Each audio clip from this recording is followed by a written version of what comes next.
in Chicago 8 years before.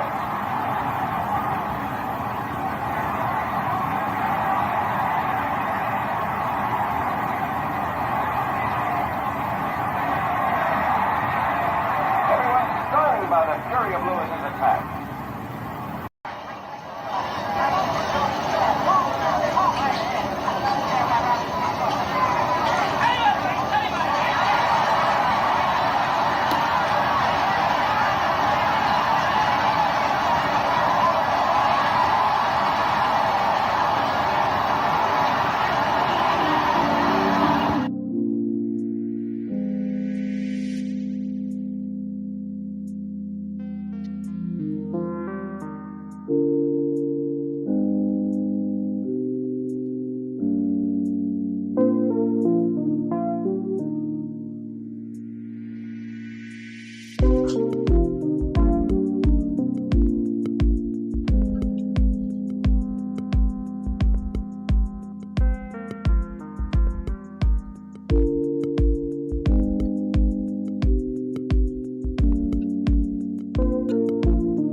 What's happening, my people?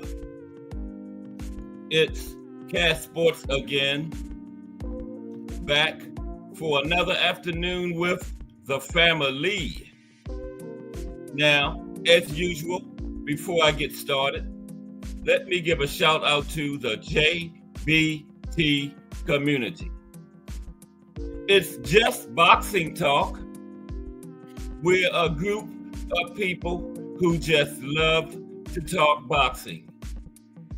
And we're always looking for others to join us. And you don't have to have a podcast or be a content creator. The only requirement is you just have to love to talk boxing. That's all. Miss Cass, hashtag JBT, Mike Mazik. Salute. Salute to everyone, and welcome to another episode of Cast Sports, The Box Storian. Today, the life and career of the Hawk, Aaron Pryor. The life and career of the Hawk, Aaron Pryor. And you know what time it is.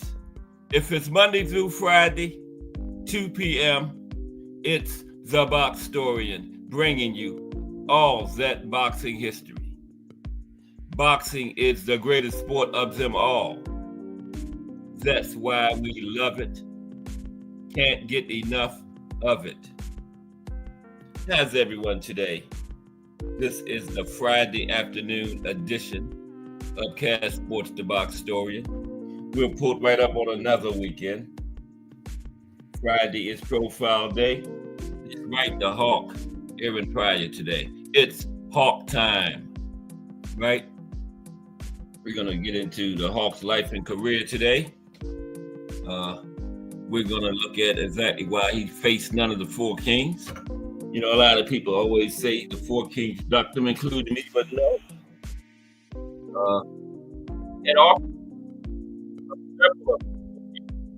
a fight, but it was the Hawk that turned the offers down. You know, he wanted more money. Okay, and he actually had a contract signed with Sugar Ray. That was when the Sugar Ray suffered the detached retina and retired, and then they never addressed another fight when he came back. But no, it wasn't all four kings all the time. The Hawk had offers, but he turned them down. But we're going to get into it around 2:30. But how's everybody today? Welcome to the Friday afternoon edition of Cash Sports the Box Story. Can't believe it's Friday already. You know, like I always say, I was just telling you about an hour ago, how was your weekend? It was Monday. No more than an hour. About a couple hours ago, seemed like it was Monday. And now it's Friday. We got fights this weekend. No big names, you know. But we got boxing tomorrow. And we're heading toward 2025, and that's going to start out big time, you know. David versus David. I got David in that one. And that Bivol better be every match. That card is full of main events, man. Every fight on it could be a main event. Except for, I think, Buatsi and Callum Smith. And that's a strong co-main, so that card is loaded. And it's March 1st. So, yeah. And then we got David versus David. We got Buatsi in January. We got the Monster in January. So, 2025 ain't playing. Right? Now, we ended up yesterday on our highlights of boxing history with 1975. So we're going to start there today at 1975 on the highlights of boxing history. Till 2:30 when a few more people get into the building. So let's start out, let's get into the highlights of boxing history. Had a lot in the 70s, so yeah. That's Roberto Duran and Esteban de Jesus there. They had a historic trilogy in the 70s. Esteban de Jesus was the only man to beat Roberto Duran in the 70s and the only man to beat him in the lightweight division. But they had a trilogy, and Duran won the back two, the last two fights in the trilogy. But yeah, that's Esteban and Roberto right there. Yeah. So let's get into it. Starting up with 1975 today. Al Booger in the building. What's up, AB? How are you today, bro? The life and career of the Hawk. That's right, AB. It's Hawk time. Well, 2:30 will be Hawk time. Right now, highlights of boxing history. That's Roberto Duran, Esteban de Jesus. They had a big trilogy in the 70s. Roberto won 2 out of 3. But like I just said, Esteban was the only man to beat him in the 70s. And at lightweight, and Esteban dropped him too. I think it was the second fight. Esteban dropped Roberto, so Esteban was a tough man. Trained by Felix Trinidad's father, Gregory Trinidad. Yep, he sure was. But yeah, 1975. Start out March 24th, 1975. Excuse me. March 24th, 1975. The fight that inspired the movie Rocky, with a young Sylvester Stallone sitting at home and watching, Muhammad Ali retains his World Heavyweight Championship with a 15th round knockout over underdog Chuck Wepner, but not without suffering a 9th round knockdown first. This fight was in Cleveland, Ohio, and it inspired Sylvester Stallone to write the movie Rocky. Mike Rim, what's up, Mike? Mike Rim has entered into the building. Happy Friday, Mike Rim.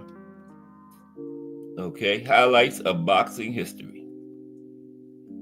On March the 30th, 1975, Jose Napoles retains his world welterweight title with a highly controversial and suspicious 12-round technical decision over Armando Muniz in Acapulco, Mexico.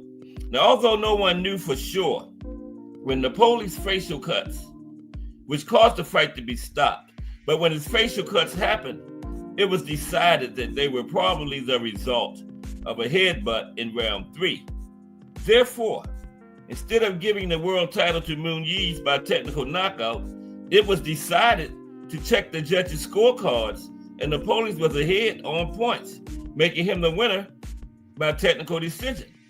Now, Napoles couldn't continue because of the cuts, and Muniz was ahead on the scorecard, so he should have got the decision. But they decided the cuts were caused by a headbutt, and they gave the fight to Napoles. Highly controversial result there, man. Muniz should have got the decision because he was ahead, right? Okay. On April 26, 1975, Big George Foreman stages a boxing exhibition against 5 different boxers, including former Joe Frazier challenger Terry Daniels. He beats the 5 men by knockout in Toronto, Ontario, Canada. But none of them was in the top 25 probably. Terry Daniels fought Joe Frazier, but he was never highly ranked or anything. So George fought 5 lower level fighters and knocked all 5 of them out. Okay. Then on May 16th, 1975, Muhammad Ali retains the world heavyweight title with an 11th round knockout of Ron Lau in Vegas, which we talked about yesterday. Vegas, remember? That's where Muhammad and Ron Lau fought in Vegas, but Ali knocked him out in the 11th round. But that was controversial too, because at the time of the stoppage, it didn't seem that Lau was ready to be stopped. And guess what? When they checked the cards, Lau was ahead on all 3 cards, and it was a 12-round fight. So they stopped it in round 11 and gave it to Ali with him behind on all 3 cards, needing a knockout. Highly controversial. But Ali got a lot of gifts. He's the greatest, but he got a lot of gifts back there. Yes, he did. June 28th, 1975. Angel Espada wins the vacant WBA World Welterweight title that had been stripped from Jose Napoles after Napoles refused to fight him. And Espada beat Clyde Gray with a 15-round decision. San Juan, Puerto Rico, home of the fine Arnie. July 15th, 1975. With only 2 previous professional fights, Thailand's Sansek Muangsuri, something like that, Thailand's SM, makes history by winning the WBC World Junior Welterweight title, knocking out world champion Jose Fernandez in Bangkok. And SM becomes the fastest boxer to reach world championship status after his debut fight. His second fight, won the world championship. Wonder how he even got a championship shot in 2 fights. That's crazy. Wow. August 23rd, 1975.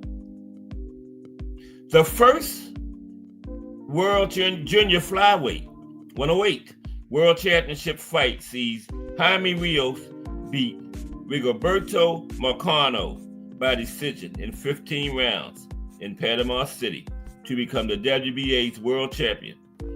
First Junior Flyweight World Champion, August 1975. September 20th, 1975. David Cote becomes Ghana's first world champion, defeating Ruben Olivares by a 15-round decision to win the WBC's World Featherweight Championship, Inglewood, California, home of the Lakers. Yep.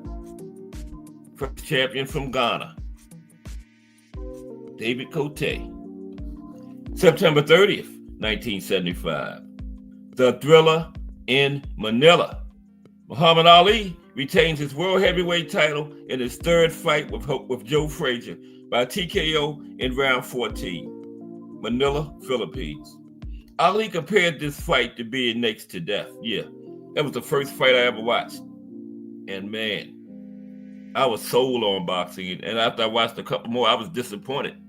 I thought every fight was going to be like that, man. They almost killed each other in there.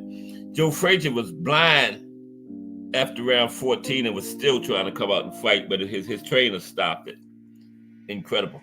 I call that the greatest fight of all time, the Thriller in Manila. Okay, let's go to 1976.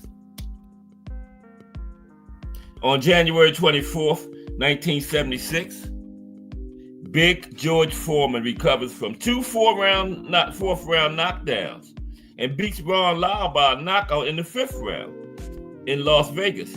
Lyle had also suffered a knockdown in round 4, which was picked round of the year by the Ring magazine. And the fight was also fight of the year. Also, it was the major boxing fight at the Caesars Palace Hotel and Casino, which would become known as the Home of Champions. Yeah, it was the first major boxing fight there. And yeah, it was fight of the year, 5-round fight. Fight of the year. Great fight. Okay. And then on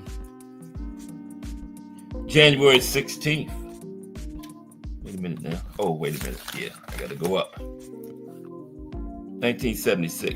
March 17th, 1976.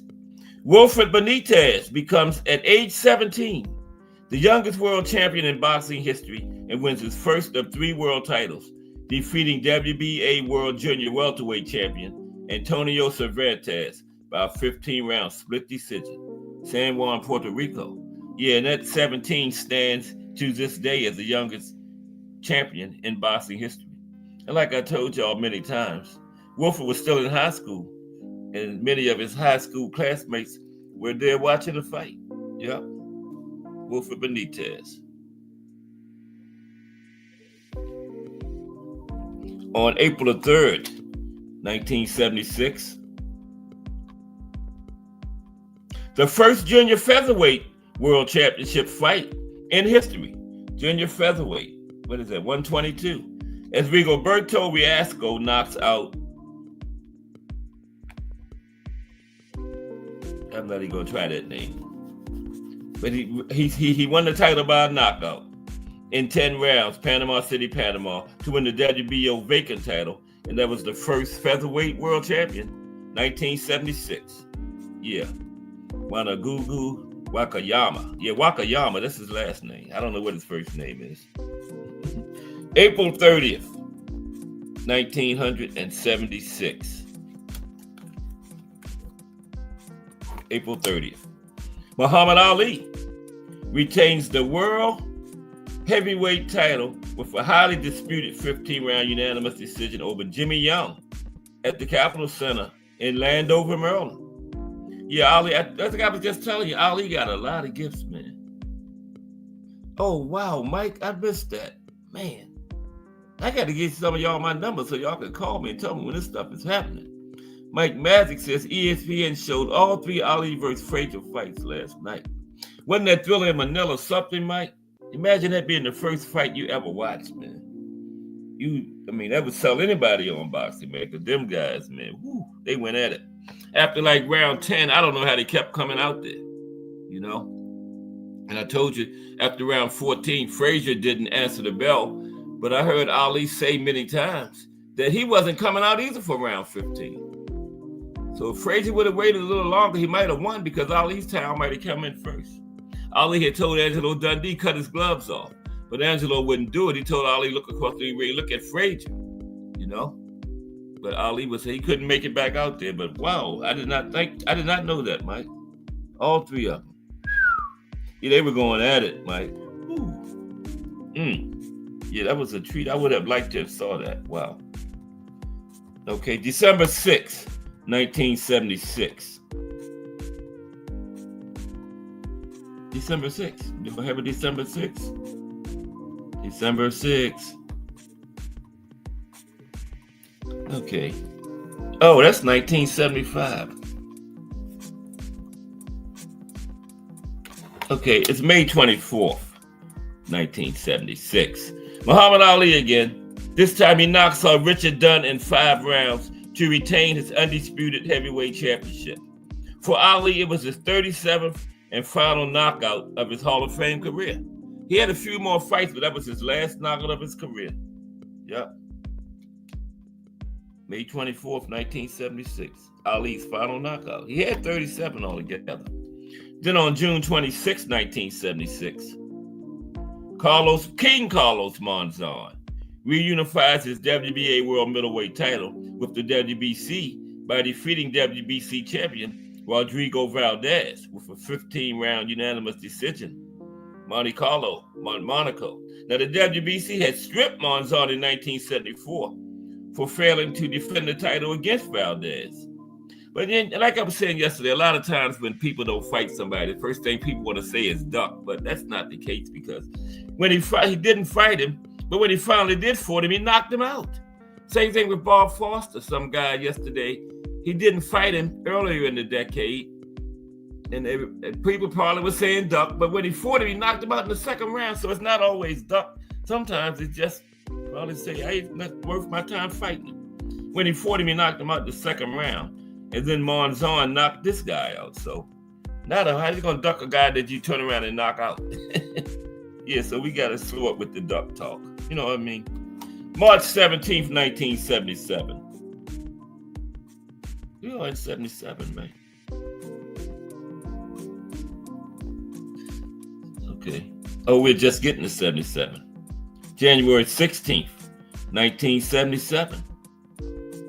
In front of an ABC national television audience, future boxing Hall of Famer Larry Holmes defeated Tom Pryor in an 8-round unanimous decision on board the USS Lexington in Pensacola, Florida. Yeah, I've been to Pensacola. Yeah, on board a ship. What is that, an aircraft carrier or something like that? USS Lexington was in port, and Larry Holmes they had a fight on the ship. Wow. March 17th, 1977. Jimmy Young defeats George Foreman by a 12-round unanimous decision at the Roberto Clemente Coliseum in San Juan, Puerto Rico. Yet Ali still refused to give Young a title fight rematch. Immediately after the fight, Foreman has a religious experience, becomes a newborn Christian, and retires from boxing. Yeah, that was Foreman's last fight before he started his second career. And Ali wouldn't fight Jimmy Young because he had that controversial decision a few years before that, remember? So he knew he lost to Jimmy Young, so he didn't want no more parts of it. You know, Ali knew. He said, maybe I'm not going to get the home cooking or the controversial decision this time, so I'm not getting back in there with Jimmy Young. Ron Lyle neither. And Jimmy Young beat Foreman because, like I was saying yesterday, Foreman was just destroying everybody in the early 70s, but once Ali beat him, that invincibility and intimidation thing went away, and Foreman started losing and getting knocked down and stuff after that. But before Ali beat him, people were just intimidated. Like with Mike in the 80s, with fighting Big George before they even got in the ring. George had won half the battle by then. But after Ali put that rope-a-dope on him and knocked him out, that mystique and invincibility around Foreman just disappeared. Yeah. And he stopped destroying everybody. After that, July 30th, 1977. We're still not going to finish the 70s. Had a lot. King Carlos Monzon recovers from a second-round knockdown and retains his world middleweight championship with a 15-round unanimous decision against Rodrigo Valdez. In their rematch at Monte Carlo, Monaco, Monzon broke the all-time record of defenses at the middleweight division with 14 successful defenses, and he retired permanently after this fight. I think B-Hop broke that with about 19 or 20. Yeah, I think B-Hop has the record for all-time middleweight defenses now. And I forgot what I was going to say.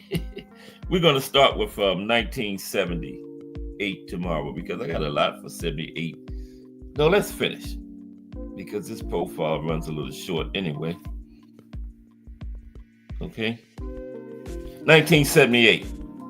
Let's do 1978 and 79 and start on Monday with the 80s. 1978, January 21st. It's going to come back to me. I had something very important to say too. January 21st, 1978. The Hands of Stone. Roberto Duran versus Esteban de Jesus 3. The third and final chapter of the Duran de Jesus trilogy. That's it on the screen. As Roberto Duran reunifies his WBA World Lightweight Championship with the WBC, defeating Esteban de Jesus by a knockout in round 12 in Vegas. Duran had been stripped of his WBC belt for failing to meet Ishimatsu Suzuki in a World Championship fight. Suzuki later won the WBC title and lost it to de Jesus. And if Duran was fighting nowadays, these people nowadays would call it a duck. They would say the Hands of Stones duck somebody. Ain't that crazy? You know, damn well Roberto Duran didn't duck anybody. You know, other things come into the equation, you know, where fights don't happen. It's not ducks all the time, right? Now, January 28th, 1978, Alexis Arguello, the explosive thin man, wins the second of 3 world titles, knocking out WBC World Junior Lightweight Champion Alfredo Escalera in 13 rounds at the Bloody Battle of Bayamon in Bayamon, Puerto Rico. Maybe if I go back up where it was at, I can remember what I was getting ready to say. Let me see. I don't know what it was. It'll come back. February 15th, 1978. Oh, this was a big one here. Leon Spinks, a boxing novice who had only 7 professional fights, wins the undisputed World Heavyweight Championship, defeating Muhammad Ali by a 15-round split decision in Las Vegas. And Muhammad Ali got home quick, a little bit of favoritism in that one, because that should have been unanimous for Leon. Ali shouldn't have won on no judge's card. So he still got favoritism even in a loss. That was unanimous. I watched that whole fight. Leon won that one clearly. But Ali won the rematch. March 18th, 1978. Recognition of World Heavyweight Champion Leon Spinks is withdrawn by the World Boxing Council, WBC, after Spinks elected to fight Muhammad Ali in a rematch rather than face the WBC's #1 contender, Ken Norton. In an unprecedented step, the WBC immediately announced its recognition of Norton as champion and orders him to fight the highest ranked contender available, which was Larry Holmes, not later than June 17th. Yeah, that was when we had the 4 and 4 months. Ali had it, Spinks had it, Norton had it, then Holmes beat Norton in his first defense. And, you know, it was a no-brainer. Spinks was looking at the money. You know, fighting Norton or a rematch with Ali after he had beat him, he made much more money with the rematch with Ali because everybody wanted to see that. You know, the man with 7 fights that beat Ali. So, of course, he was going to go back with that one.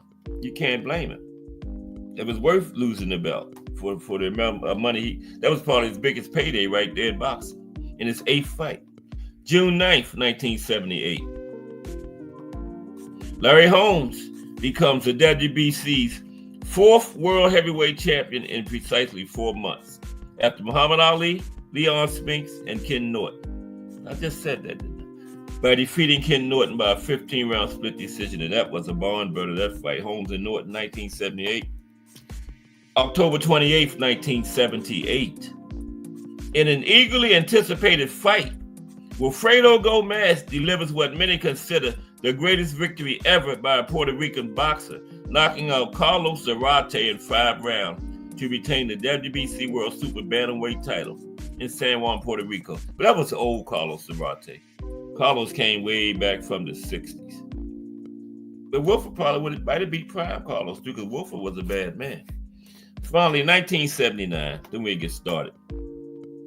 On February 4th, 1979, Crush the Legend in the building. What's up, nephew?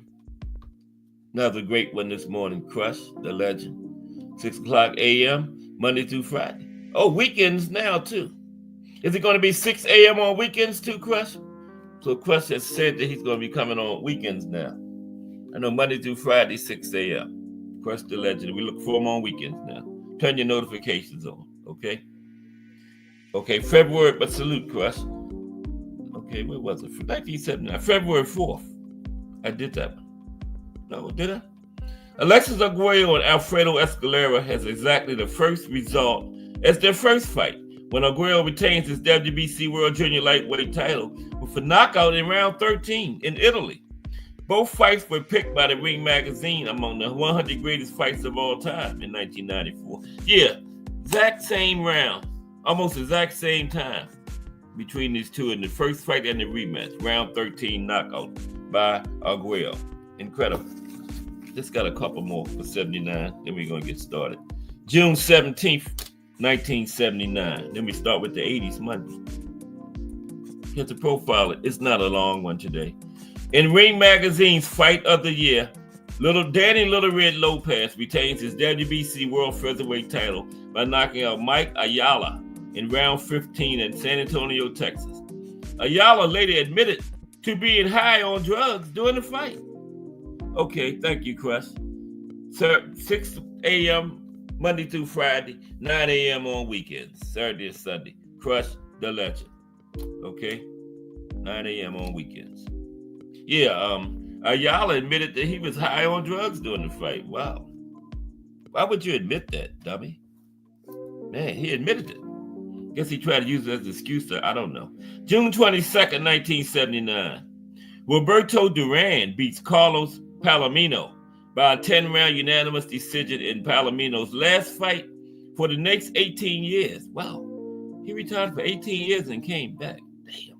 And Larry Holmes, on the same card, retains his WBC World Heavyweight title with a 12th round knockout of Mike Weaver. This was at the Garden in New York. Wow. Did I read that right? It said the man retired for 18 years and then came back. Man. September 28th, 1979. That's crazy. Larry Holmes recovers from a 7th round knockdown to defeat perennial challenger Ernie Shavers by an 11th round knockout to retain his WBC World Heavyweight title at Las Vegas.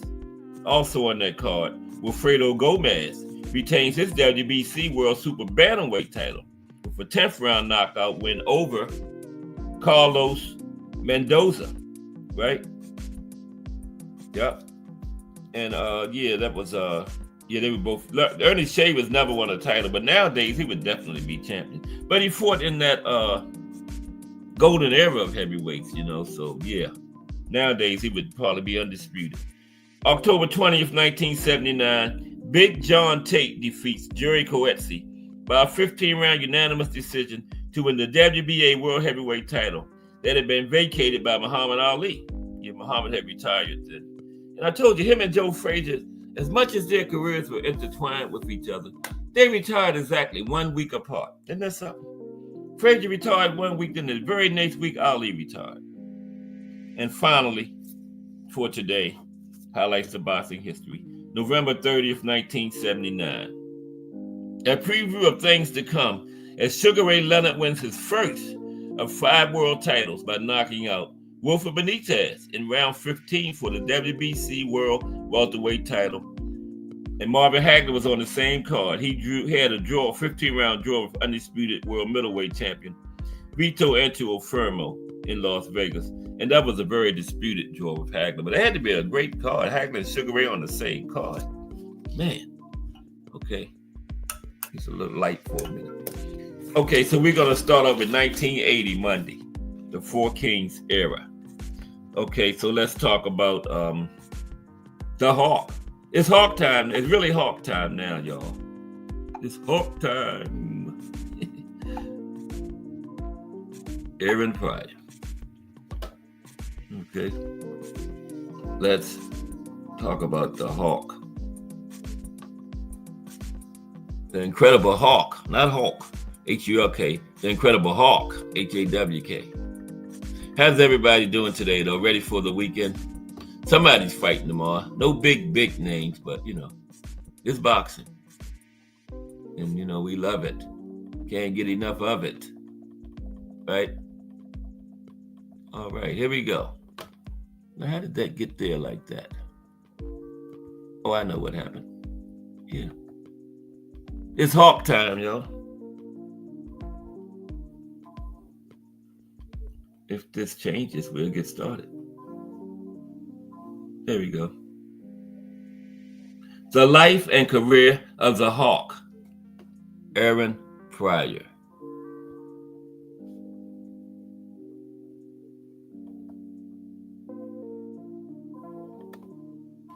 Okay, I don't need you, light. Now, Aaron Pryor, he was born October 20th, 1955. Okay. And he competed from 1976 to 1990. He had a 14-year career. He was a two-time junior welterweight world champion. He had the WBA title from 1980 to 1983 and had the IBF title from 1984 to 1985. Now, additionally, he had the Ring Magazine title from 1980 to 1983 and the Lineal title from 1983 to 1986. Okay? Now, the Hawk fought at junior welterweight his entire career. Never went up, never went down. 140 his entire career. Now, he was 5'6" tall. He had a reach of 69 inches, and he fought out of the orthodox stance, right? And he had a total of 40 fights during his career. He won 39, only lost one.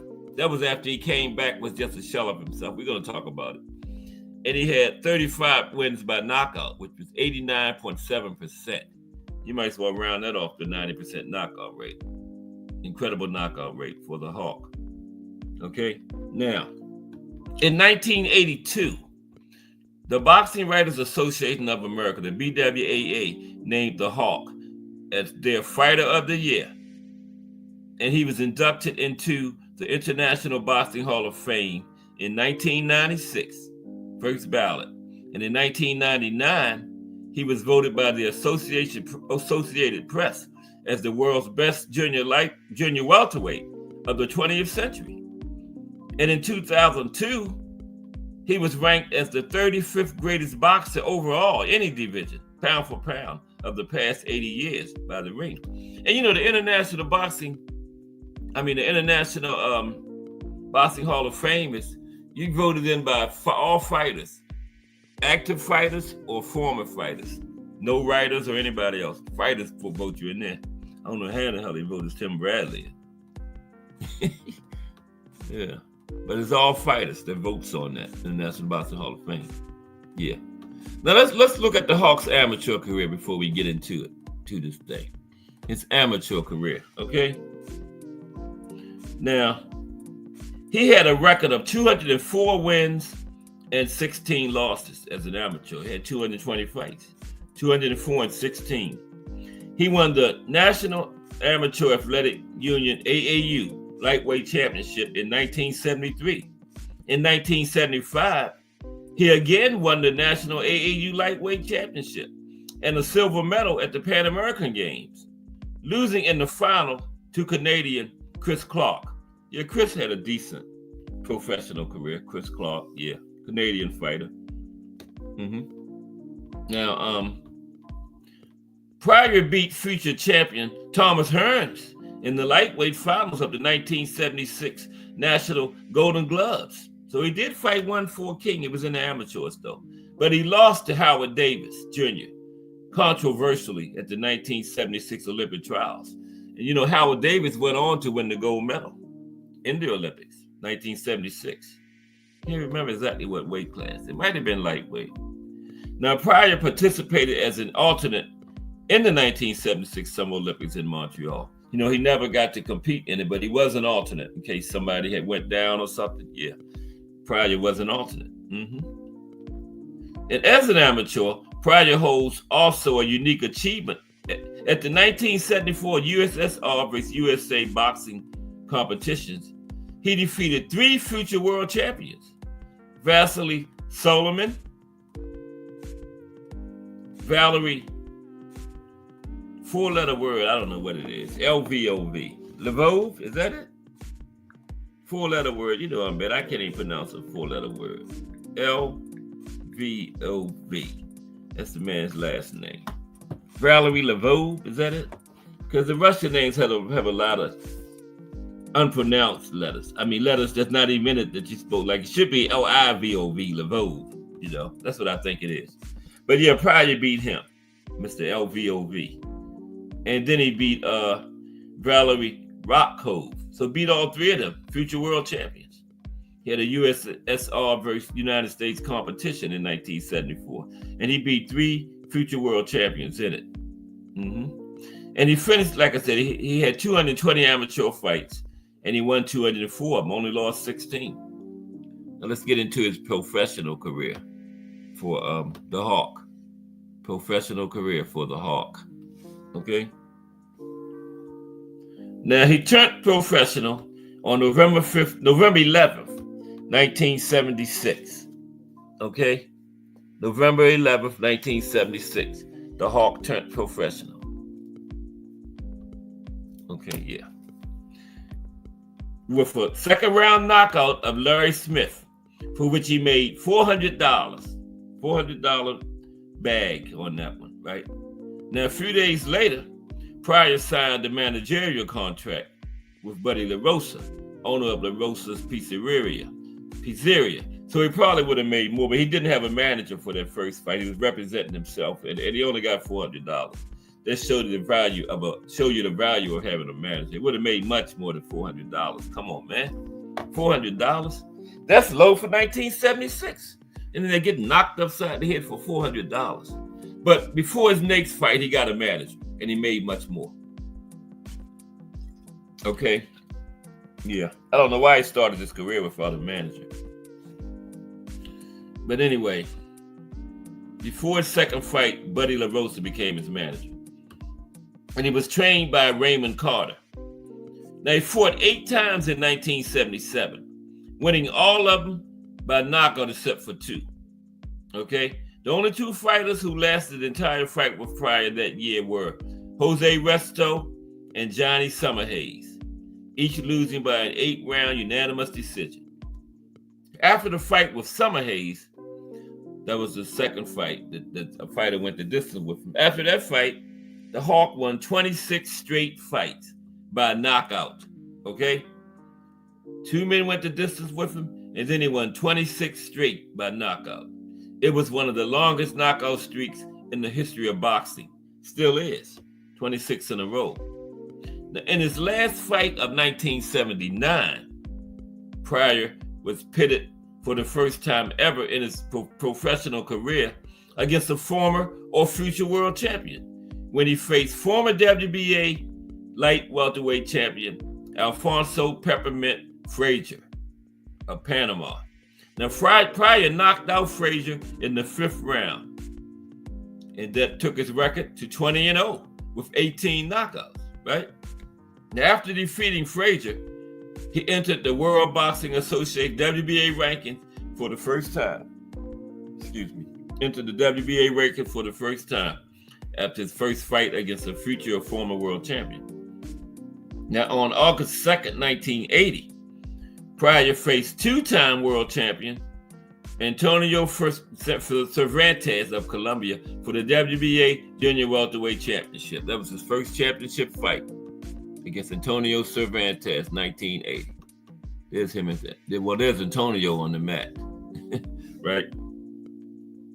Now, his purse was $50,000, right? And the fight took place in Pryor's hometown of Cincinnati, Ohio, and was nationally televised by the CBS network. Now, see, Cervantes came to his hometown. I don't understand why these fighters do that if you're the champion, man. If I'm the champion, like I said the other day, you got to come to Baltimore, Maryland to fight me. I'm not fighting you in your hometown. I don't care how much money you put up. I don't know why these guys do that. And he went there and lost. You know, you got to come to Baltimore to fight me. And the first 10, 20 rows back going to be family and friends. All that's going to be occupied by my people, howling and screaming, right?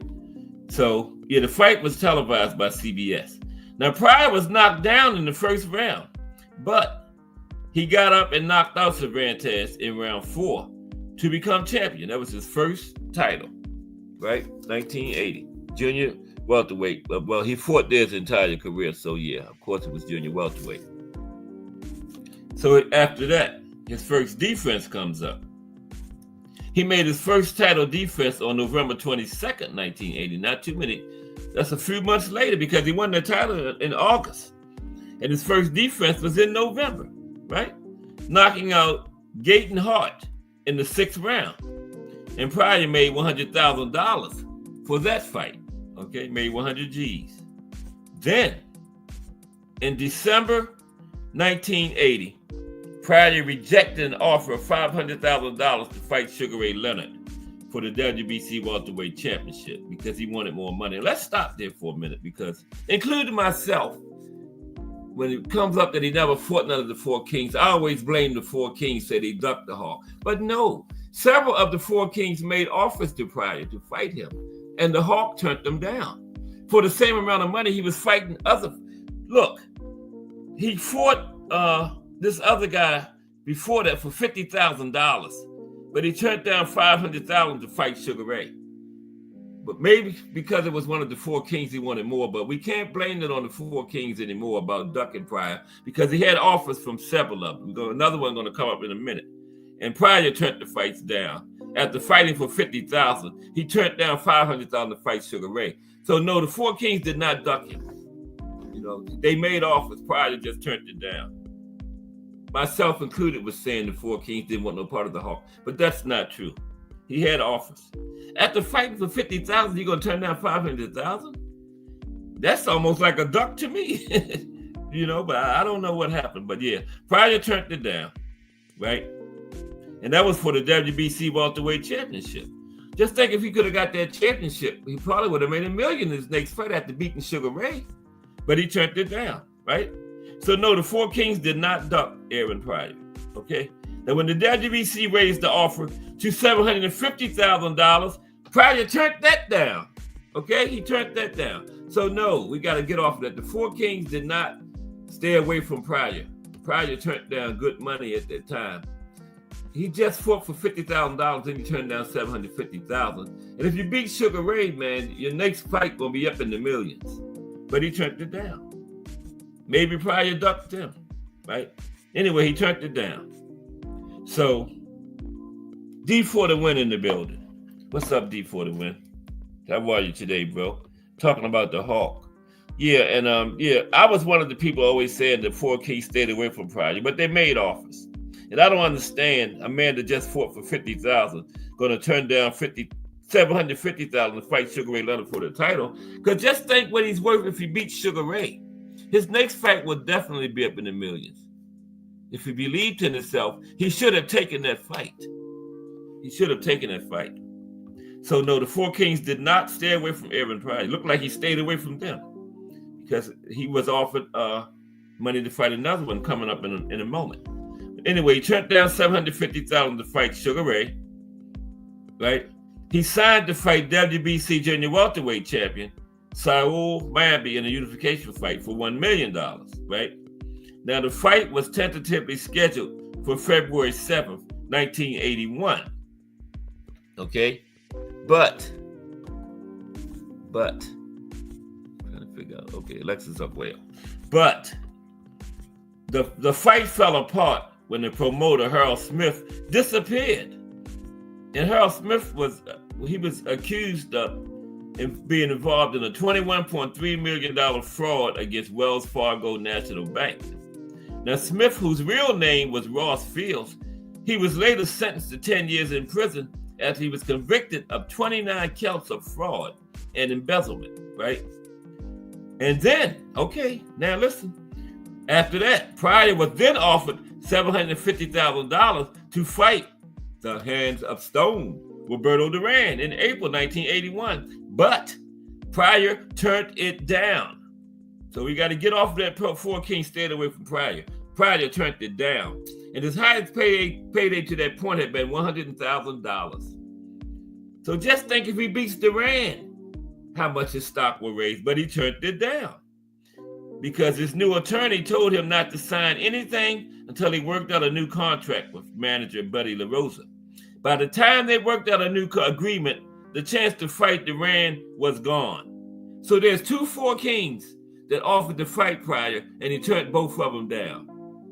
So again, the 4 Kings did not avoid Aaron Pryor. So we can put that to rest. The 4 Kings did not avoid the Hawk. Okay? Put that to rest. And I was saying that too, but that is not true. He was offered more money than he ever made in his career to fight 2 of them, and he turned both of them down. And if he believed in himself and had beat either one of them, look how much his stock would have rose after that, man. All his fights would have been in the millions after that. Sugar Ray Leonard and Roberto Reina in the early 80s, you done beat them? Suppose he beat both of them. Aaron Pryor would have been the man, but he turned them down. I don't know why, but he turned them down. Anyway, on June 27th, 1981, Pryor knocked out Lennox Blackmore in the 2nd round. He then defended the title against undefeated Juwan Johnson on November 14th, 1981. Johnson knocked Pryor down in round 1, but Pryor came back to stop Johnson in the 7th round. Yeah, he went down a lot early in fights.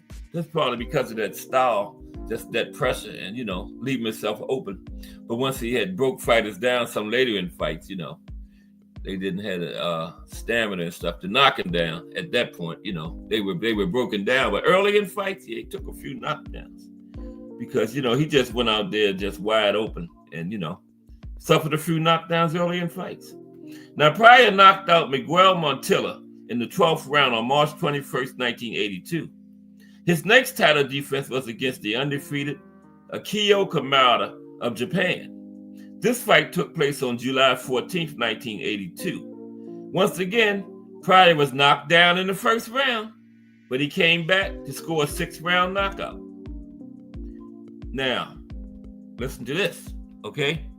Pryor signed to face Sugar Ray Leonard for the undisputed welterweight championship in the fall of 1982 for $750,000. They offered him that the first time, but he turned it down. But this time he took it. He should have took it the first time. But before fighting Pryor, Leonard first had to defend his title against Roger Stafford in Buffalo, New York on May 14th, 1982. Now, the Sunday before that fight, Pryor was driving to Buffalo to attend the fight, right, from Cincinnati, his home. But on his way driving there, he heard on the car radio that the fight between him and Leonard had sustained a detached retina in his left eye, and the fight was off. Pryor said, "I pulled off to the side of the road and cried." Now, you should have took the first fight. It was for the exact same amount of money. Leonard hadn't detached that retina yet. He should have took the first fight. Yes, he should have. And then right after that, Leonard retired. Okay, so well, 6 months later he retired, so he never got the chance to fight Leonard. So now the situation with Alexis Arguello comes up. Okay, fights with Alexis Arguello. On November 12th, 1982, Pryor defended his title with a 14th round TKO of Alexis Arguello before a crowd of 23,800 people at the Orange Bowl in Miami and a live HBO audience. Now, the fight was dubbed the Battle of the Champions by promoter The Bob Father. And it was eventually named the Fight of the Decade by the Ring magazine. Now, Pryor made $1.6 million in this one, and Arguello was paid $1.5 million for this fight. And Arguello came in a 12-5 favorite. And he was attempting to become the first fighter to win world titles in 4 weight divisions. And he tried twice against Pryor, fell short. And Tommy Hearns eventually became the first man to win titles in 4 weight divisions, but Arguello was the first man to attempt it.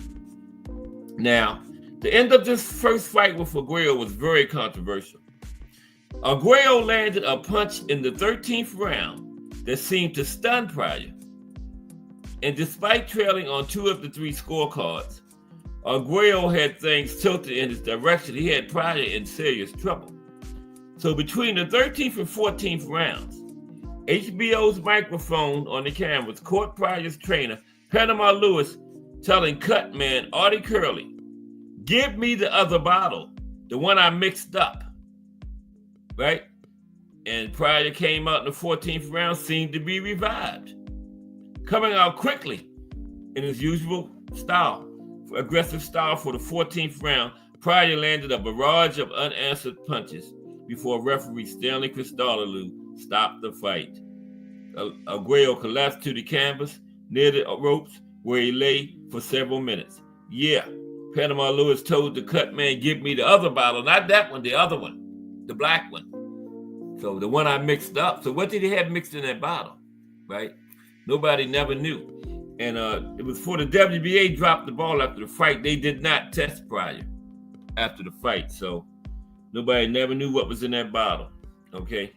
But he did stop Arguello in the second fight with Emmanuel Lewis, so you know it was no kind of cheating or anything in that one.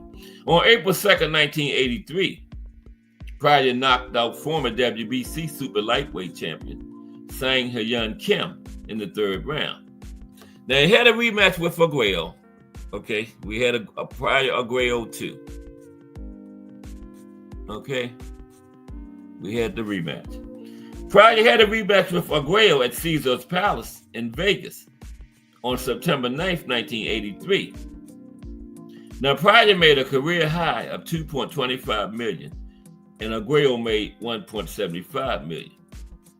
Now, leading up to this fight, Panama Lewis had his license revoked after he removed the padding from the gloves of another one of his fighters, Louis Resto, before a fight with Billy Collins Jr. on June 16, 1983. Panama Lewis, he was a known cheater, okay? And so by the time Pryor fought Arguello again, Panama Lewis had his training license revoked. Melanin Queen 27 in the building. What's up, Melanin Queen? How are you today, Queen? Ready for the big weekend we got coming up? Salute to Melanin Queen 27. Okay? Now, how's your day going? Hope it's going well. And good to see you, Melanin Queen. Now, yeah, Panama Lewis was a known cheater, and he removed the padding out of one of his fighters' gloves before a fight, and before Pryor fought Arguello again. Panama Lewis was, he had his license revoked. I give it a say suspended, but no, revoked. He couldn't train anymore. So Pryor went out and got Richie Giachetti to train him. But they had a falling out before the fight. So 2 weeks before the Arguello rematch, Pryor brought in Emmanuel Stewart as his trainer. Good move. And the rematch was not as competitive as the first one. So Pryor was clean in this one with Emmanuel. Emmanuel wasn't doing no kind of foul play. And he knocked Arguello out sooner, so, you know. But he needed that, whatever was in that bottle. They said it was cocaine and orange juice for the first fight. Now, the rematch was not as competitive as their first one. Pryor was badly staggered towards the end of round 2. He always got hurt in the early rounds because of that style, you know. Wide open, just pressure. Pryor's always punched in between early and got him, but he had broke him down late, and, you know,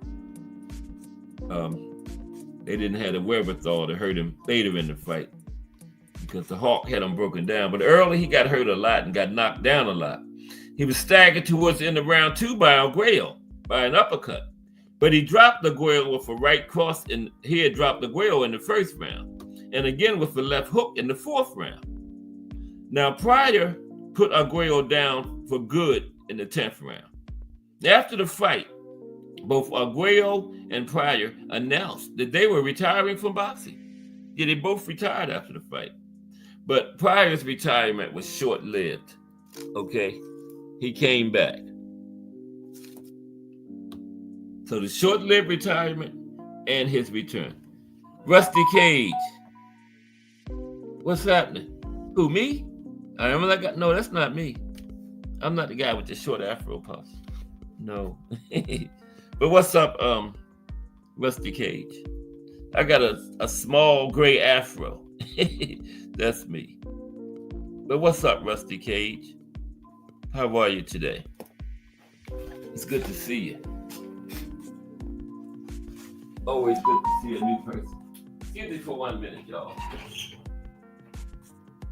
Excuse me for one momento. I'll be right back.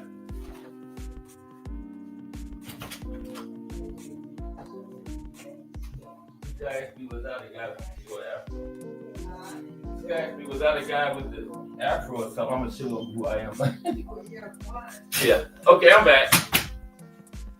Okay, Rusty Cage. No, I'm not the guy with the short afro. Okay. Matter of fact, that's me right here. Let me see. That's me right here. Oh, damn.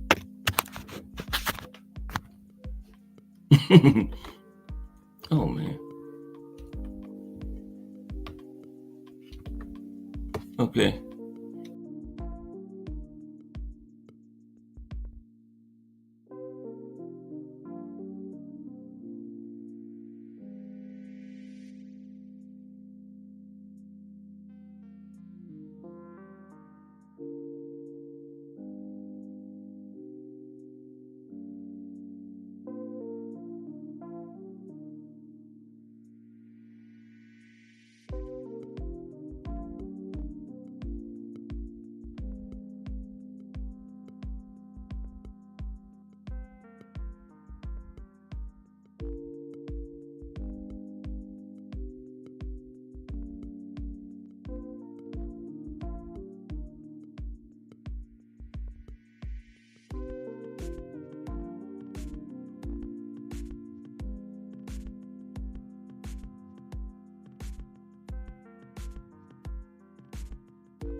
Okay, am I back?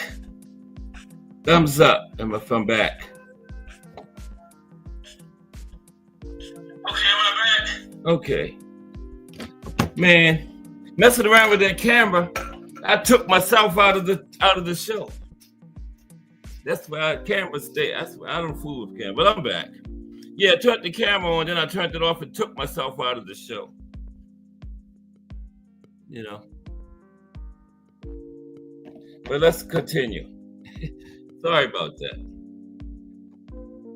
Okay, let's continue. Hope the people that left come back. Yeah, Aaron Pryor had 40 fights in his career, won 39, lost 1.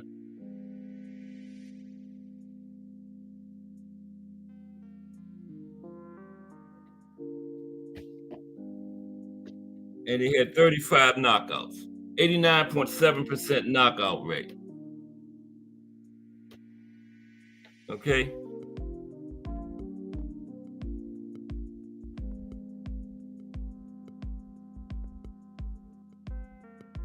And he, like I said, he was inducted into the International Boxing Hall of Fame in 1996.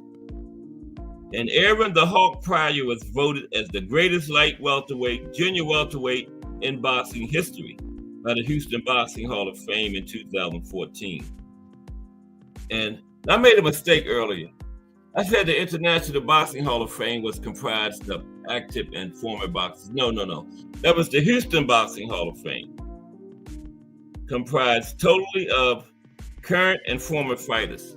So when you're looking for entities that will tell you the truth about what's going on in boxing and voting on things, if you see the Houston Boxing Hall of Fame, that's the one to go by, because those are all fighters in that organization, current and former fighters, the Houston Boxing Hall of Fame, okay? And they voted the Hawk as the best junior lightweight in boxing history, okay? Houston Boxing Hall of Fame, current and former boxers, right? And there you have it, the life and career of the Hawk, Aaron Pryor.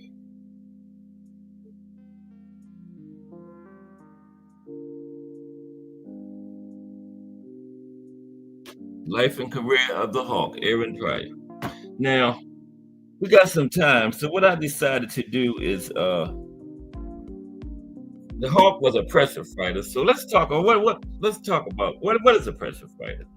You know, let's talk about pressure fighters now, okay? That's what the Hawk was. A pressure fighter. Let's talk about some pressure fighters. Broken Joe was a pressure fighter, right?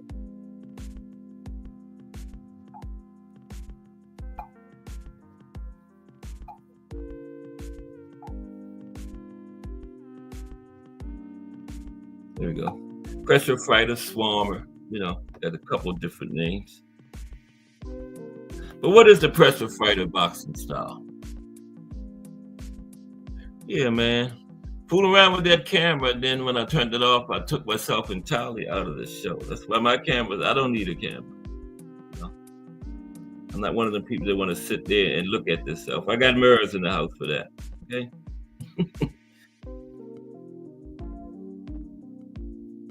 Oh, I like that shirt. I got on a white t-shirt, a black t-shirt, sorry. Okay, what is the pressure fighting style? Understanding the pressure fighting style. Now, the pressure fighter is one of the most common boxing styles out there, and it can help to get past physical limitations like speed and reach. Now, the style involves making lots of contact with your opponent by throwing lots of punches.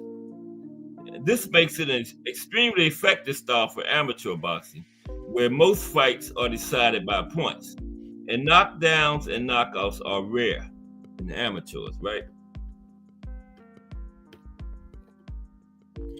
Now, also referred to as the close-in fighter or Swarmer. The style requires you to get close to your opponent and unload barrages of punches. These punches don't particularly have to be hard, since throwing as many blows as possible in the shortest amount of time is the goal of the pressure fighter, right? Throwing as many blows as possible in the shortest amount of time. That's the goal of the pressure fighter. Now, the pressure style fighters also tend to mix their punches up pretty well to avoid being predictable, so they have an easier time getting past their opponent's defense. Okay? Now, becoming great at the pressure boxing style requires you to have good footwork so you can keep constant pressure on your opponents. Now, having poor footwork makes it easier for your opponents to circle away from your punches. Good footwork makes it easier to cut off the ring in either direction, and it also allows you to step back to avoid counter shots. Good footwork and endurance are necessary to be effective with the pressure fighter style, since it involves moving inside so you can unload a flurry of blows on your opponent, stepping back to avoid counters, and repeating the process over and over again. Yeah, you have to have good stamina to be a pressure fighter. That's mandatory. Now, close-in fighters or pressure fighters should also be comfortable fighting inside the clinch, since that's one of the tools opponents will use to try and slow down the pressure fighter, the clinch, right? Savvy boxers often clinch to interrupt their opponent's timing, slow down their pace, prevent combinations, and move them inside the ring, move them around inside the ring. It is an art to the clinch. Now, pressure fighter style boxers should be effective at preventing opponents from clinching, as well as knowing how to fight out of a clinch so they can get back to unloading punches. Now, here's some reasons to use the pressure fighter boxing style. Okay, some reasons to use the pressure fighter boxing style. Number one, to neutralize height and reach advantages. Okay, to neutralize height and reach advantages. There's Rocky. Now, shorter fighters often use a pressure fighter style approach when dealing with longer fighters to negate their advantage and force them to fight inside. Taller boxers often prefer to keep opponents at outside range so they can pick them apart with their ranged weapons like the jab and the cross. Okay? Now, a pressure fighter approach prevents the taller fighter from being able to implement their game plan. Many fighters who spend most of their time fighting at the outside range aren't as effective when forced to fight inside. Okay? Now, another reason to fight the pressure fighter style is to control the pace of a fight. Oh, wait, I didn't even close the door.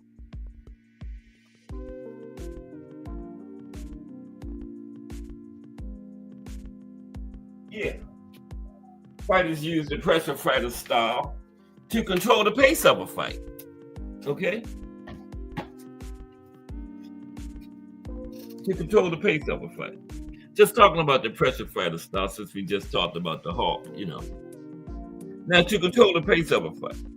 The pressure fighter approach is all about creating openings to land your best punches instead of waiting for them to open up as a counter puncher would do. Now, the aggression that pressure fighters bring into a fight often leads to their opponents being created because of the large volume of punches being thrown their way. The pressure from the pressure fighter often forces their opponent to stay on the defensive, which prevents them from carrying out their planned strategy, while making it almost impossible for them to find their rhythm, right? Close-in fighters also use the clinch to control the pace of their fights. It's an effective tool for the altering a fighter's position and to break their rhythm when they find some success. Okay? Number 3, pressure fighters use this style to overwhelm defensive and outside boxers. Overwhelm defensive and outside boxers. We're just talking about some pressure fighter tactics since we covered the great Hawk today, one of the greatest pressure fighters. Now, the pressure fighter style is an effective way to overwhelm fighters who like to counterpunch or fight outside range. Setting up counters can be quite the challenge when you're constantly having to defend against flurries of punches being thrown at you. Now, likewise, a pressure fighter can close the distance against an outside fighter by bombarding them with strikes as they cut off the ring, as explained above, cutting off the ring. You can bombard them with punches as you cut off the ring. But how do you counter the pressure fighter style? Okay? How do you counter the pressure fighter style? Just showing some pressure fighters. That's the Hands of Stone, Roberto Duran. How do you counter the pressure style? Now, some of the ways you can counter fighters who use the pressure fighter boxing style include: use the brawler style against them. The most straightforward way to counter the pressure fighter style is to use a brawler style against them. The brawler style is based on using your durability and power to defeat opponents. As is the case with a pressure fighter, a brawler prefers to fight on the inside. Now, this makes the brawler style ideal for dealing with pressure fighters, since the latter has to close the distance to implement their game plan. The brawler simply needs to allow their opponents to get close, weather the storm, and counter with power punches. Now, while brawling against a pressure fighter is a straightforward approach to defeating the style, you'll need to be well versed in using the brawler style to make it work for you. Okay? Now, I'm just showing some pressure fighters. There's who is that? There's Mickey Ward. Isn't that Mickey Ward? It was Duran. Yeah, I thought Triple D was next. There's Mickey Ward. Another way to counter the pressure fighter style is to slow your opponent down with the clinch, right? Slow him down with the clinch. Clinching can help to break a pressure fighter's rhythm and prevent them from gaining favorable positions inside the ring. Now, remember to keep your center of gravity low when clinched up, so you can resist your opponent's attempts to push you into a corner, right? Now, you should also make your opponent carry your weight when you're in the clinch. Remember what we said about needing lots of stamina to be effective at using the pressure fighter style earlier. Making your opponent carry your weight can help to wear the pressure fighter out when they're using a high tempo style, right? Okay. Now, another way to slow down a pressure fighter: keep them on the outside with your footwork and speed. Thomas Hill, hashtag JBT. We did the Hawk today, T Hill. So now I was just talking about the pressure fighter style.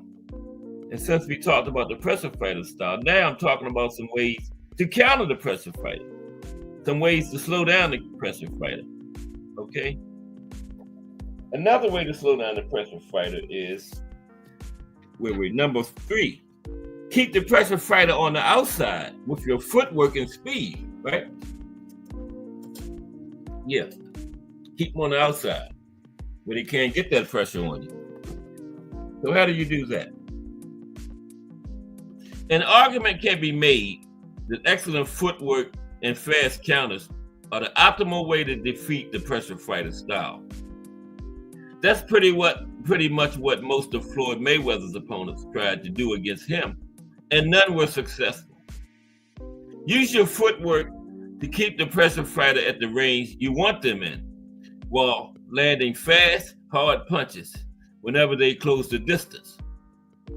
Your defense has to be top notch if you want to use this. If you want to go this route, your defense got to be top notch. Okay? And always experiment with different styles while you train. Okay? Yeah. Okay, let's get some link time in today. Here's a couple other pressure fighters. There's Henry Armstrong, and there's who is that? Oh, Marcos Madonna. Marcos Madonna, yeah. He was a top notch pressure fighter. Madonna. Yeah, but it was Hawk time today. Oh yeah, let me tell y'all this. Don't miss Monday's fantasy matchups. Monday. I got 15 different matchups Monday on fantasy matchups Monday. Okay, let me give you the matchups. I got the matchups, but I don't have it panned out yet. What's going to happen? But listen to these matchups coming up Monday. Don't miss it. Bring a family member or a friend with you. That's everybody's assignment. Everybody bring one person with them Monday. Okay, and after Monday, I guarantee they'll be back. Everybody bring somebody. Bring a guest Monday. Now the first matchup at featherweight. Marco Antonio Barrera versus Willie Pep. This is Monday. Featherweight. Marco Antonio Barrera versus Willie Pep. Okay? The next matchup will be fantasy matchups Monday now. The next matchup will be at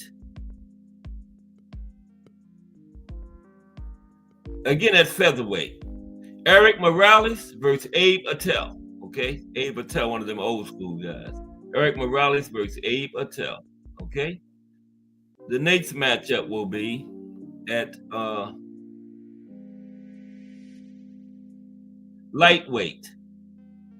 Juan Manuel Marquez versus Benny Leonard. Legendary lightweight from the 20s. Juan Manuel Marquez versus Benny Leonard. Okay. The next matchup will be, I haven't done them yet, but these are the matchups for fantasy matchups Monday. Also at lightweight, Julio Cesar Chavez versus the Hands of Stone, Roberto Duran. Julio Cesar Chavez versus Roberto Duran. Who will win that one? Roberto Duran? I don't know. That's my favorite boxer of all time. I ain't gonna never have him losing. I'm biased, okay? The next matchup is at welterweight. The Golden Boy, Oscar De La Hoya versus Sam Langford. All this is coming up Monday. Don't miss it. Bring a friend. Okay? The next matchup is also at welterweight. Cornell Whitaker versus Sugar Ray Leonard. I think I did that one before, but this one is going to be better. Trust me. Cornell Sweet Pea Whitaker versus Sugar Ray Leonard. Okay? We're going to drop the link after this, but I got to tell you all these matchups. The next matchup is also at welterweight. Floyd Mayweather Jr. versus Henry Armstrong. Floyd Mayweather Jr. versus Henry Armstrong. Got a few more. 15 altogether.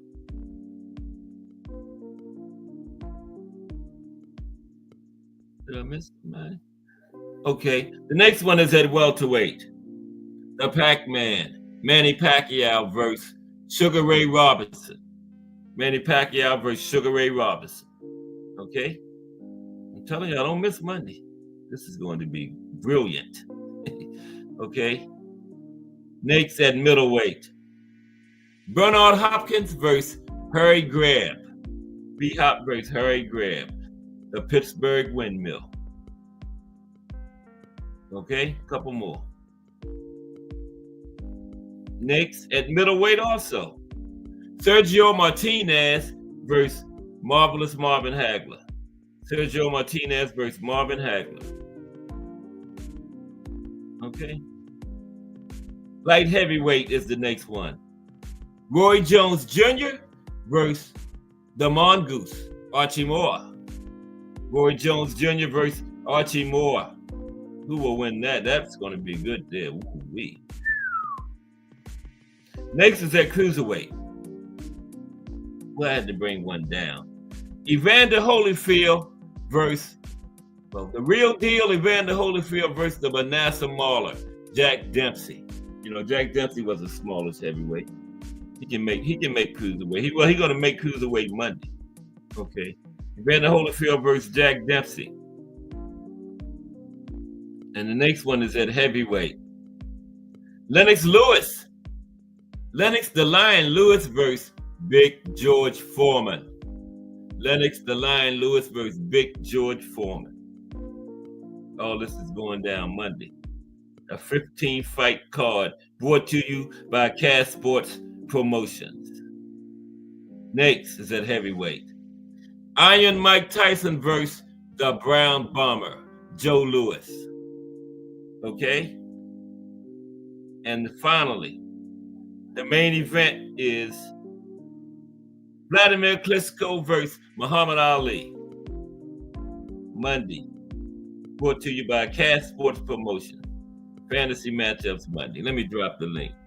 Okay? Don't miss that. Everybody bring a friend with them. Okay? And then tell your friend bring a friend. Right? Okay.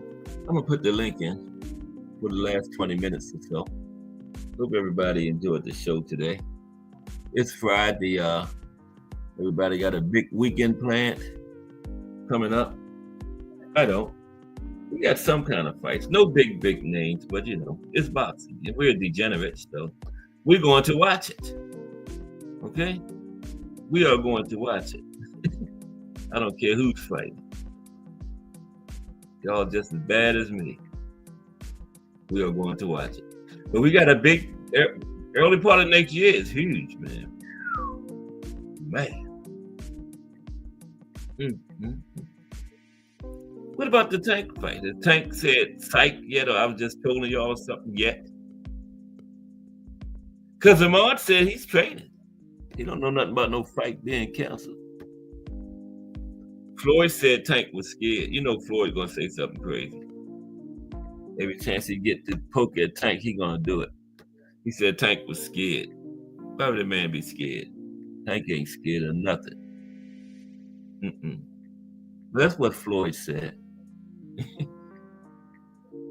Tank trolling us and Floyd trolling him. Okay, let me get everything tight here.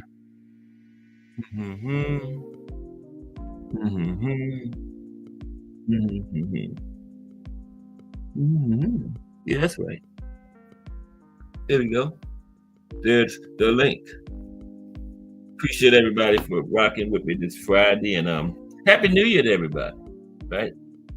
Because we are New Year's is next week, and then we got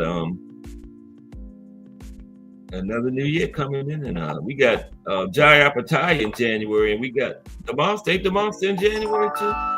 Yeah, we got the Monster next month. Yeah, so that should be good. Starting out the year in style. But we had Tank March first, but I don't know. We still might have Tank March first. You know? We're just gonna have to see what happens. But we don't have long. You know, the way this time going by, March will be here before you know it. March will be here before you know it. And then we'll see what happens. Yeah, I'm fooling around with the cameras. This guy asked me, am I somebody? I said no, so I wanted to show him who I was. And then when I turned the camera back off, I took my entire self out of the show. And the guy said, we can't hear you no more. I said, you know what was going on? I took myself out of the entire show. Because, you know, when you add somebody, when they hit the link, just like you add them, you got to add yourself before the show started. And then I took myself out. So that was crazy. Good and crazy. So, yeah. And you don't miss Monday, though, because that is going to be fire, man. Fantasy matchups Monday. Got 15 matchups. Yeah. And then where are we? We're at the junior. No, we at lightweight. No, junior welterweight next week. And then we got New Mexico. Let me find. Of course, I got to go way over here to the closet to find out who next week. I don't never remember to get the day before the show starts. Oh boy, let me see. Next week. Tell y'all in a minute. Next week. Who was this week? Aaron Pryor. Oh man. Man. Oh yeah. Okay. Yeah, next week. The profile next Friday is one of those great 1950s middleweights. Carmen Basilio. The life and career of Carmen Basilio next week. Yeah, one of those great 1950s middleweights. We're gonna be talking about him, Carmen, next week. Yeah. I think Carmen beat Sugar Ray one time. Mm-hmm. And when Sugar Ray won the middleweight title 5 different times, Carmen said, well, in order for you to win it 5 times, you had to lose it 4 times, Sugar Ray. So Carmen was hating way back in the 50s. Yeah. But yeah, Carmen Basilio. And then Wednesday, I think, BVO had requested, we did this before, but we're going to do it again. BVO requested a profile on Felix Tito Trinidad. So yeah, we're gonna do that next week. It's been a while. Y'all done forgot what it was about by now, right? I didn't even know Define Arnie was in the building. I didn't even know you was in here. You just came in, Define Arnie? I literally just came in. How you doing? Okay. How are you today? I'm good, thank you. That's good. I did hear when you said that you had 15 matchups. Monday, yeah. Fantasy matchups. Monday, yeah. And You didn't hear the matchups? Yes, sir. Okay, yeah. Yeah, different eras, I used to do like one person against 15 different people, but now it's going to be 15 different from all weight classes, Oh, okay. Yeah, they will go against each other. I got Roberto Duran against somebody. I never had Roberto Duran lose, though I'm biased. That's the number 1 boxer right there, Roberto. Yes, I don't sir. think anybody could beat him at lightweight anyway. Feinberg's fine. I would agree with that, actually. I can't think of anybody from any era, Dude was unstoppable. I saw the Buchanan fight, and Buchanan was a stud. Yes, Bro, Ken Buchanan. Yes, he was. Man, he just couldn't touch this guy. Yeah, he did get beat once in the 70s, Esteban de Jesus, but he came back and beat him twice. Yeah. De Jesus was good too now. He was trained by Felix Trinidad's father, Gregory Trinidad, remember? De Jesus Really? I didn't know that. Yeah. Felix's father, trained him. So he had a good corner and everything too. And then in the second fight when Duran beat him, De Jesus knocked Duran down. I think it was like the second round. Yeah, he dropped him. I'm going to go ahead and watch those, bro. I got to do it. Yeah, that trilogy, that's a good trilogy, man. Yeah. Mike Mazik was saying they showed all 3 Ali Frazier fights last night on ESPN. I didn't even know. I would have definitely watched them. Man. Put them back to back last night. Wow. I love old fights, man. Me too. Because, back then, you had to really like literally knock a guy out. There wasn't too many TKOs, That's true. That you had to really have a guy really, really, really hurt back then in them days, man. Not only that, I mean, the other fighter wasn't told to go to neutral corner like now. No, they were none right of that, there. man. Nope. As soon as you popped up, there's another punch right coming there, at you. Right there, ready to jump on you. Yep. Yeah. So it was rough, man. Never mind the amount of rounds. I mean, nah, bro. And then all the times they fought, like Aaron Pryor was the profile today. He won the title like I think it was August. Then he made his first defense in November. Just a couple months later. Damn. That's another thing, the frequency in which they fought. Yeah. I mean, come on, bro. They didn't have time to get out of shape, Exactly. Yeah. When they went to training camp, they went and trained. They didn't have to lose weight. They were already in shape, already on, just through the process of training, they got on weight, because they were already Exactly. almost there when they went in. And it's not the same thing. I mean, when No. you're training to make weight or when you're training for the actual fight, those are two Yeah. different things. That's right. That's right. That's exactly right. Yep. Yes, it is. I don't think we got fights this week, but I couldn't find no big names, I think it's a Okay. card tomorrow, yeah. I haven't even checked, bro. I'm behind on that one. We getting ready for next year though. Anything else on the tank fight? Is that still canceled or what? I can't find nothing on it. I mean, I heard that Lamont Roach's father said that they didn't, that this fight was still on. So yeah, that's what I heard. Plank is the only one said it's canceled. Man, I don't know what's going on. PBC said they don't know what he's talking about. They don't know either. Man. That's they manage him, don't they? PBC. Like his Maybe he was having one of those moments when you thinking with your emotions more than anything. So I'm waiting for him to put psych on there at any time. I was just trolling y'all at any time. And it's still on. I've never seen that ever since I've been watching boxing. Fights been canceled, but usually everybody, the fighter, the other fighter, the promoters, everybody usually know about it, when they put it out that it's canceled. Not just one of the fighters.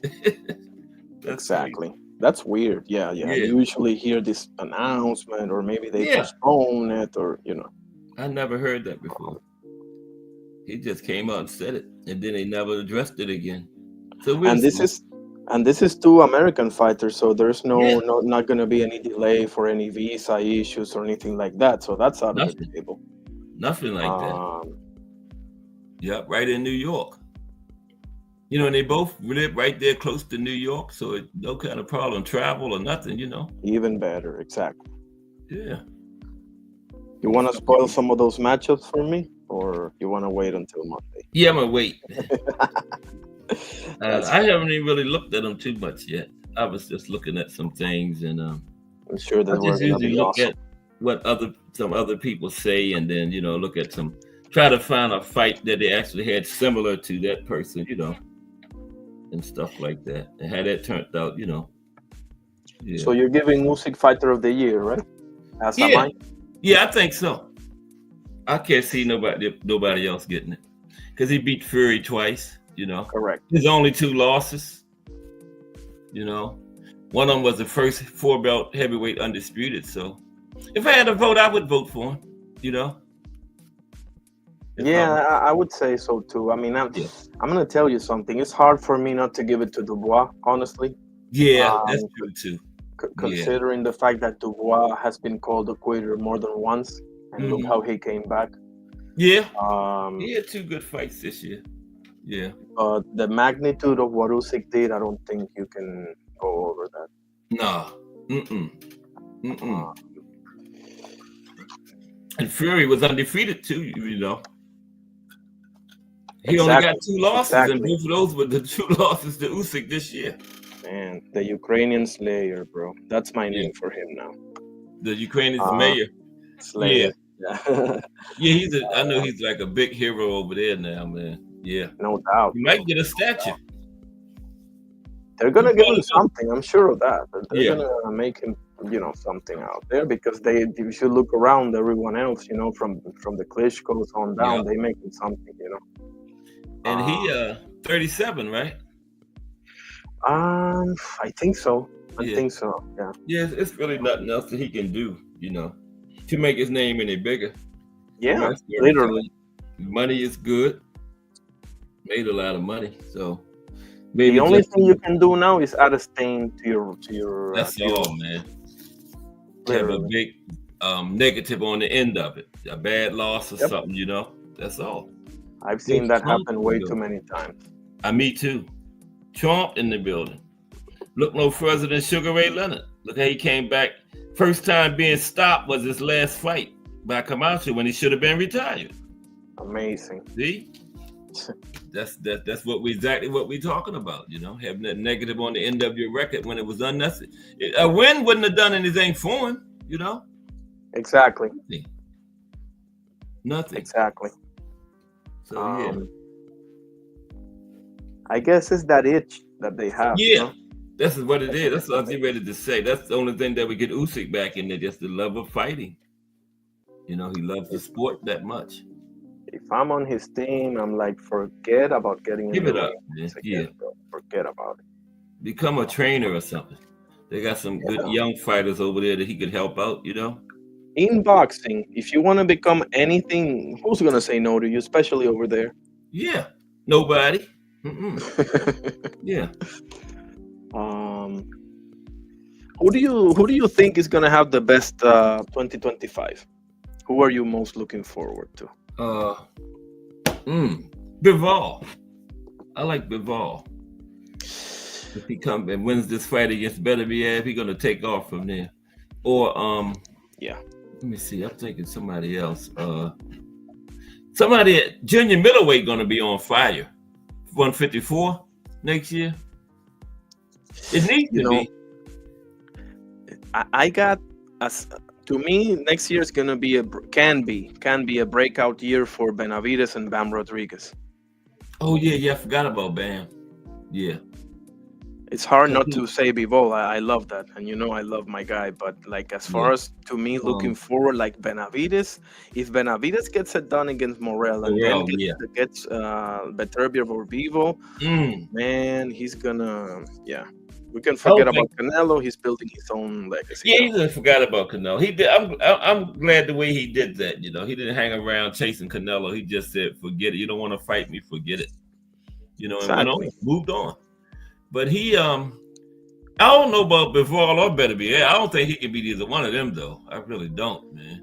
You know, I don't either, but I respect him enough to say that he's got a shot, bro. He's got a real serious shot. Definitely got a shot. Remember, both of those guys are up there in age, and that's true. That's true. Got to remember that. Yeah. But I mean, at the same time, that will be. I want to personally. I prefer to see a trilogy between those two. Yeah. At least before Benavides, you know. A trilogy between Bivol and Beterbiev. No doubt, they deserve it. But if Beterbiev wins, then you know we're screwed. We're screwed. So that's it. But if Bivol wins, the trilogy would be nice. Gotta happen. Happen. Just like Usyk and Fury, we don't need a trilogy now because Usyk won both of the first two. You know. The only one that I would say needs a trilogy, it's Amanda Katie, because even though the paper says 2-0, I mean, come on now. Because either one of them could have went the other way. And you know who else? Katie Taylor and was it Chantel Cameron? Oh yeah, that was 1-1. I don't know why they definitely need a trilogy. Because both fights were majority decisions. One judge had each of them a draw. They was each other's only loss. Exactly. That was definitely they definitely should have had it settled. Nothing was settled between them, you know.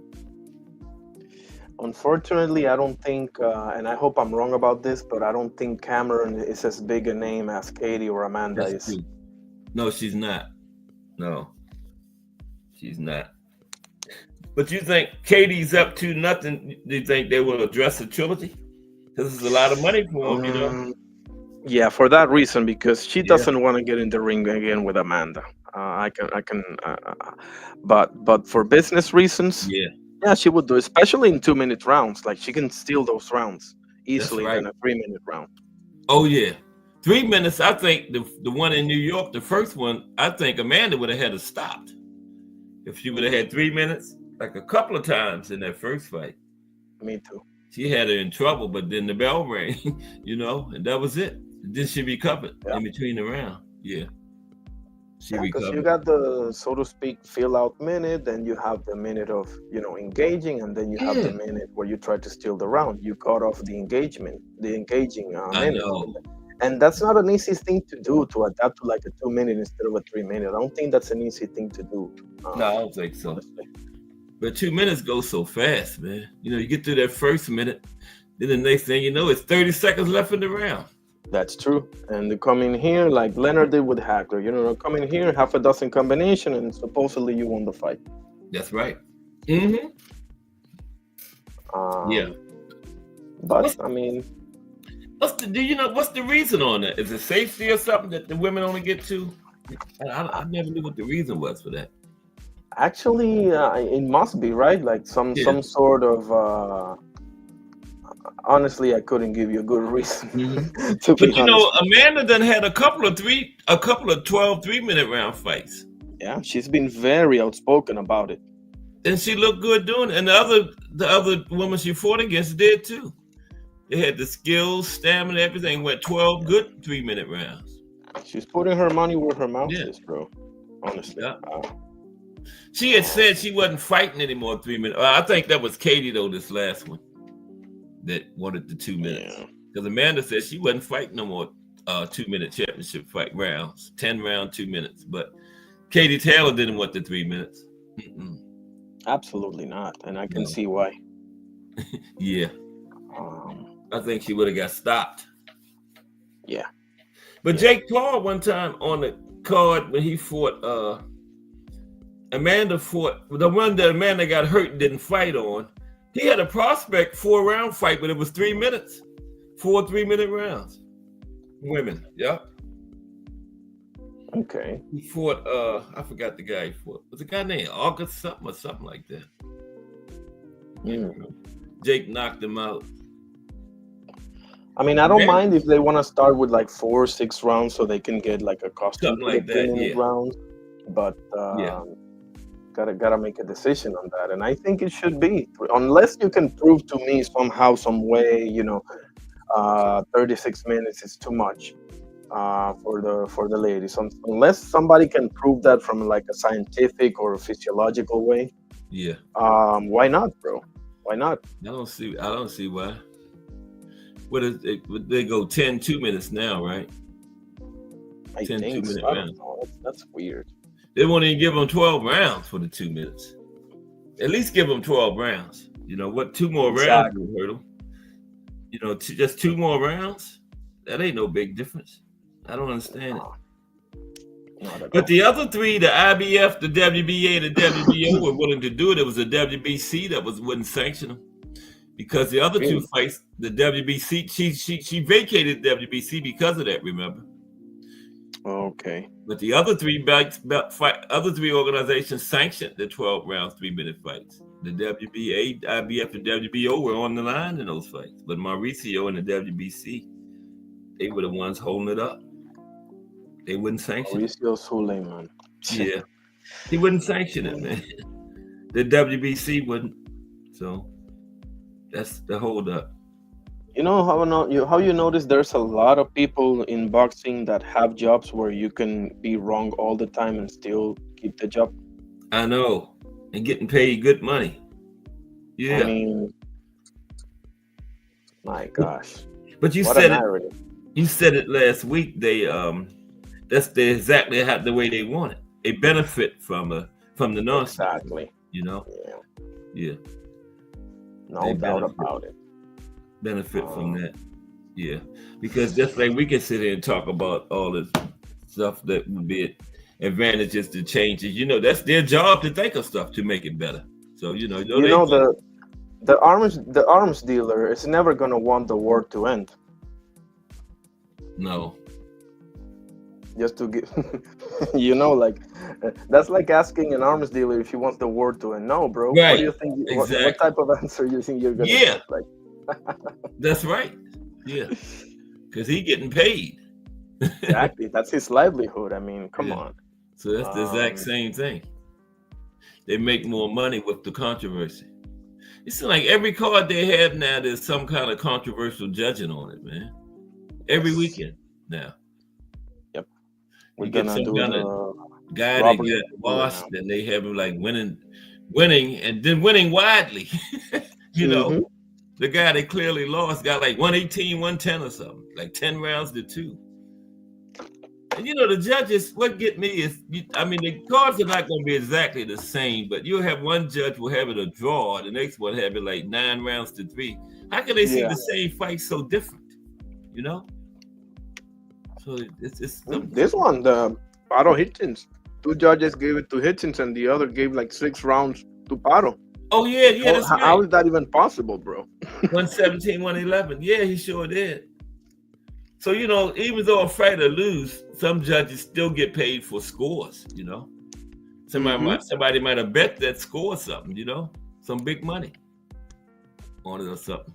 And the judge, because Eddie Hearn came out, he must have went looking for the judge. Because when they interviewed Eddie in the ring, Eddie said, I don't know, he said his name. I don't know what he was thinking about, wherever he's at right now. So he said it like he went looking for him after the fight. The judge had disappeared. He probably was gone, halfway home. That was smart from him. He got out of there. Because Eddie said, I don't know where he's at or wherever he's at right now. He must have went looking for him. You say, what the hell of Dodge. But I think the judges should be interviewed after the fight. I agree with that 1,000,000%. So they would give him that card and say, explain it. What rounds did you give him? They got this weird like immunity where they don't have to explain anything. And the referee too. What other job doesn't have to explain anything? Like who else? Even the CEOs, bro. Like no other job. Yep. That's why they do it. If they had to explain it, they wouldn't do it because they couldn't explain it.